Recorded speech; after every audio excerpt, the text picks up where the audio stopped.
Bank reconciliations can be really complex and time consuming. But with the help of this template, I'm going to show you how you can automate that process and speed up your bank recs. So here I've got a simple layout for a bank in the book tab where we've got date, description, debit, and credit amounts. So this is the bank side, this is the book tab. The rest of these are formulas. We have an option to manually override, but I'm going to show you how you can set up automatic matching rules on this template. As you can see, some of these transactions have already cleared. And so if I go in the setup tab, I've created a space where you can set up rules to help you match your transactions, categorize them to say, okay, this is what a check looks like, this is what a wire transfer looks like, and so on. So here we enter in a category checks. We say, okay, for our checks, regardless whether you're talking on the bank or the book side, it's going to look on both. If we see CK pound, then we know that that's a check. So it's going to be classified as a check. And then if we want to get the check number, I'm calling this the key. So this is going to be a component of knowing whether we've got a match or not. Because otherwise, if we're just seeing a check on the same date, we're going to say, okay, that's a match, which obviously we don't want to do. We want to make sure that the check numbers actually match before we say, okay, these are a match. So this is where we can specify that key. So we've got options like use alphanumeric string if you've got numbers and letters, use just the numbers, or if you just want to use just the letters, or if you just want to use the date. So depending on your transaction, depending on the category, you may use any number of these options. So if it's CK pound, we're going to say, okay, use the numbers that come after this. And then we can specify the length of it. So we're going to grab the first 4 numbers after it. And then we have a space for gap to say, okay, we want to jump over the next 1 or 2 things that come after it. And then we have an option for a one-to-one match, which means we exactly have to have one exact match, or we can have a one-to-many match. So if we have, let's say in the case of deposits, right, we've got multiple deposits on the book side, could link up to one deposit on the bank side, or vice versa, depending on how our setup is. So a bit of flexibility on how these matching rules are set up. So if I go back to the bank tab, we've got that CK pound 1546. So we've got that identifier. It's grabbing those first 4 numbers afterwards and plopping them here into this key section. And then we've identified it as a check amount.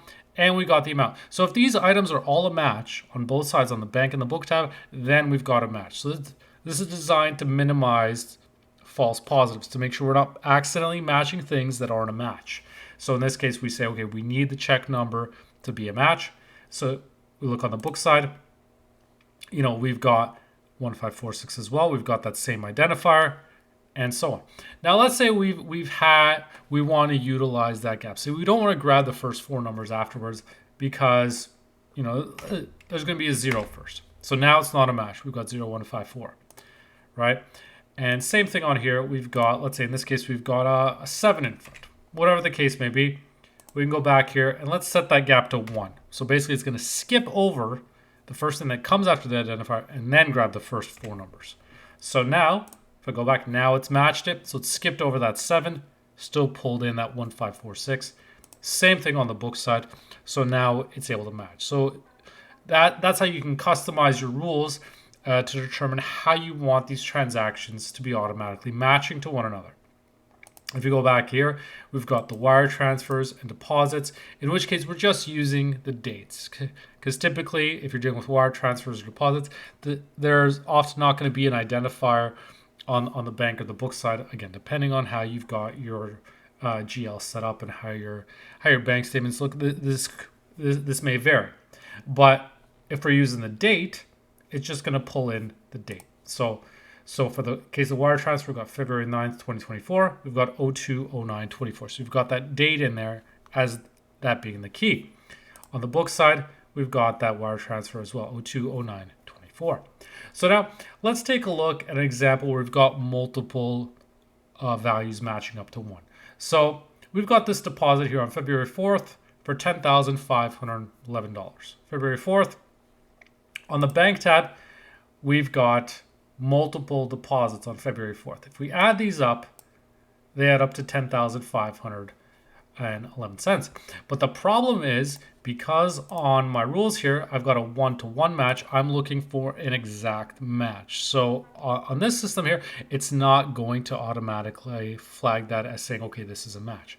But if I change this to say, okay, I want one-to-many, and I go here, now it's highlighted these values and said, okay, now it's a match. So if the one-to-many is set up, then it's going to look at all of the transactions across the bank on the book. It's going to look on the previous outstanding items as well, just to see if everything across those tabs that meets this criteria, that's a deposit, has the same key. If those are a match, then we're going to say, okay, yes, it is a match. And it's going to clear those off on the bank and the book tab. So that's how that's designed to work for the rules. So you can create different rules depending on how you want your transactions to match automatically and clear off. Because on the previous outstanding items, these are carried forward.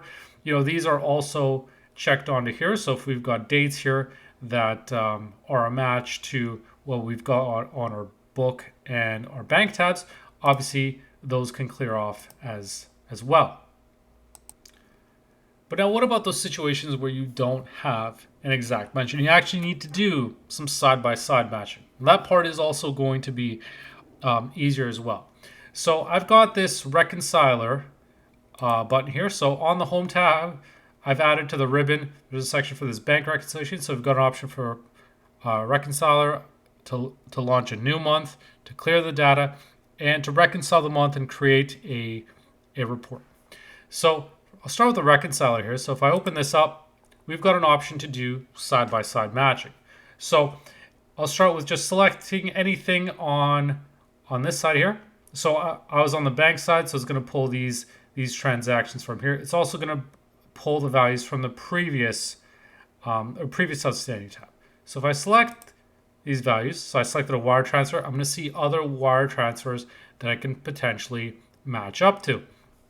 So I select a transaction that's 37,000, that's a match, right? So I can click this and say match the selections. Now, if I selected other ones, now I cannot match these because, again, I've got 71,000 on this side, 37,000 on this side, so that's not a match. So again, the goal, again, is to make sure we minimize the potential for false matches here. So if I uncheck this and I've just got 37, there's no variance, everything's good to match up, I can click on this button to match the selections. And you can see it's highlighted in green. So now it updates on here. Now if I want to flip this, right now I've got the bank view. If I want to swap this, now I'll see the book tab. Now I'm on the book tab and I've got that perspective on it. So again, I select the deposit. I see the deposits that I could potentially match to. So I can make my selections and, if I add up to that total, then I can clear it off and say, okay, that's a match. Right? So the key thing is making sure that these totals match up. And if they do, we have match, we're good to go. So I've matched up a few. And now the one thing that the reconciler does is if you've manually matched this, it actually stamps. Okay, so we matched this transaction on the book tab, this deposit of $20,577. It was matched up to the previous tab, the previous bank, row 7. So if we look at the previous tab, we've got bank, row 7 right here. So we've got that matched up, and this one matches up to book, row 4. I've got the headers and columns off here, but this tells you what row number, what tab, and so you can cross-reference that way to say, okay, row 4, and that one was row 7. So it gives you a bit of an audit trail to say, okay, these ones were manually matched through that reconcile. You could also manually override just by entering anything in here. But if it's automatically matching, then that'll clear out through this formula.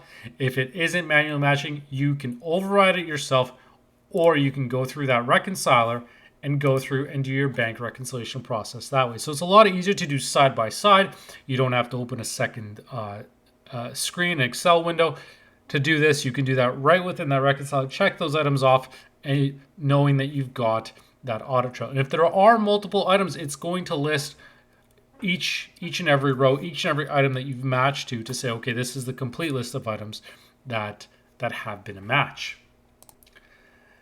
And so if you've done your bank reconciliation process, you're done with it, you've gone as far as you can, then you can create the report for your reconciliation. So here we've got it. So we've got a bank balance. So this is just a static bank balance. You just enter in your balances here. So these are not linked into anything. So you just update these accordingly.